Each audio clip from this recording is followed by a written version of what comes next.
आजकल सारी vegetables available हैं, आप इजीली ये रेसिपी बना सकते हैं। आज मैं चाइनीज़ पकौड़े की रेसिपी के साथ हाजिर हुई हूँ।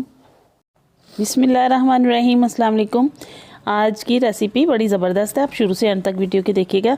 सबसे पहले मैंने आलू लिए हैं, आलूओं को मैंने छील के क्रश कर लिया है, इसे कद्दूकश कर लिया है और इसे अच्छी तरह धो के मैंने ये इसमें ऐड किया है।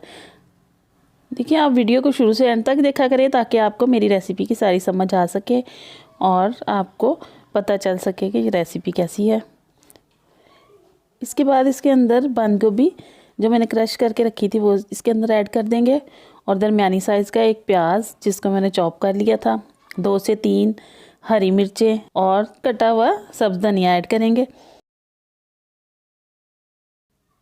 सब चीज़ों को मैंने अच्छी तरह से वॉश करके इसको मैंने कट कर लिया था। अब इन चीज़ों के अलावा इसके अंदर गाजर भी जाएगी।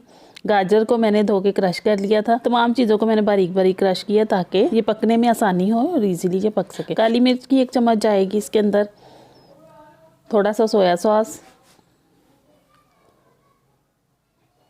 नमक अकॉर्डिंग टू टेस्ट आप डालें इसके अंदर, रेड चिली पाउडर ½ टीस्पून, खुश्क धनिया पाउडर ½ टीस्पून। अब बाइंडिंग के लिए इसके अंदर बेसन के 3-4 टेबलस्पून जाएंगे। हमने इसके अंदर पानी बिल्कुल नहीं शामिल करना सब्जियों के अंदर। बाइंडिंग के लिए कॉर्नफ्लोर या मैदा के भी 2 चम्मच इसके अंदर डाल दें।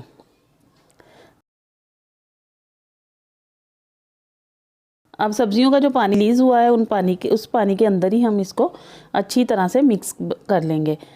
ये देखें, ये नमक डालने से सब्जियों के अंदर से पानी निकल आया था और उसी पानी में मैंने इसको अच्छी तरह से मिक्स कर लिया है और ये इस तरह से कंसिस्टेंसी का मटेरियल तैयार होना चाहिए। अगर पानी ज़्यादा हो तो आप इसके अंदर बेसन और ऐड कर सकते हैं। अब इसके आप पकौड़े बना के तल लें या फिर इसके हम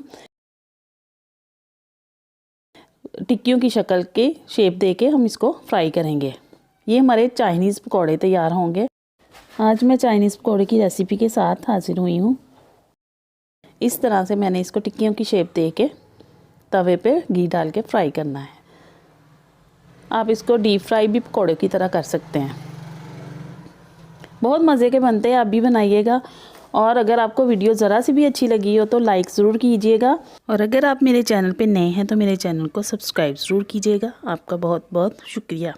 आजकल सारी वेजिटेबल्स अवेलेबल हैं, आप इजीली ये रेसिपी बना सकते हैं। वीडियो अगर आपको पसंद आई हो तो प्यारा सा एक कमेंट भी ज़रूर किया करें और मुझे बताया करें फीडबैक कि आपको मेरी रेसिपी कैसी लगी। आप मुझे इजाज़त दीजिएगा, दुआ में याद रखिएगा। अल्लाह हाफिज़।